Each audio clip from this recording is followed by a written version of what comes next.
C'est en faveur d'une réunion stratégique axée sur la mise en place des mécanismes de proposition sur la feuille de route lors du futur dialogue national inclusif que le siège du CAP a fait l'actualité en présence du président Emmanuel Mvemba, leader syndical mondial, infatigable et pierre angulaire de la société civile gabonaise ce mardi 26 mars 2024. Il était question avec tous ces leaders de regarder ensemble la faisabilité de notre participation au dialogue national proposé par le chef de l'État. Nous savons aussi qu'il va y avoir plusieurs étapes.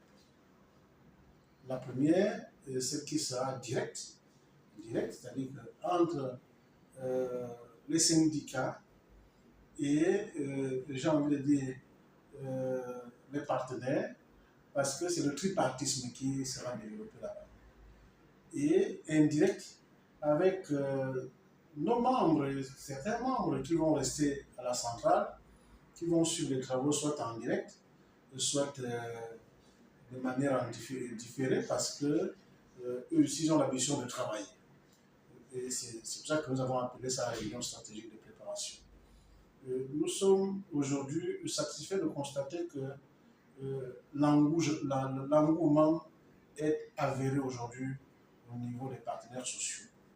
Appeler à la dignité et à la responsabilité des partenaires sociaux.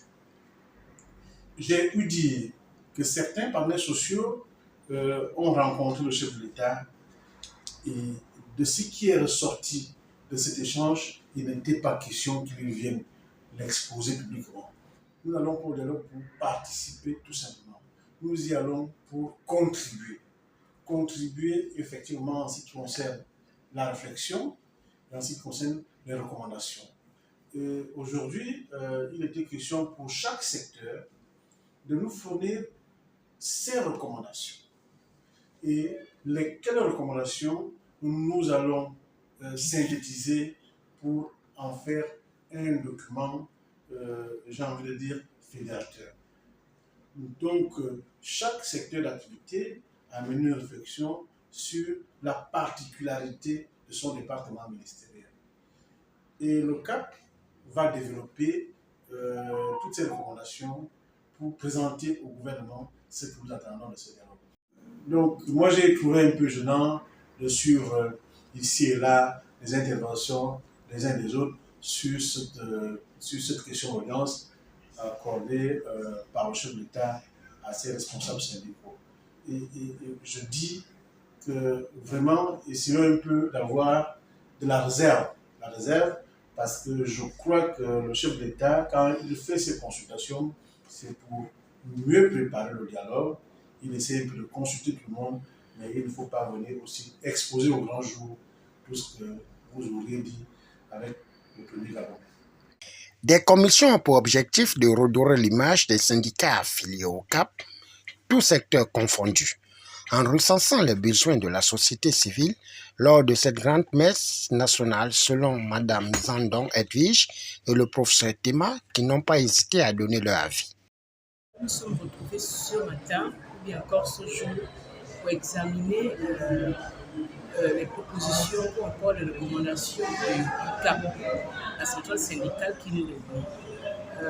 En tant que présidente du syndicat national d'éducateurs des affaires sociales, nous allons participer au dialogue qui pointe à l'horizon.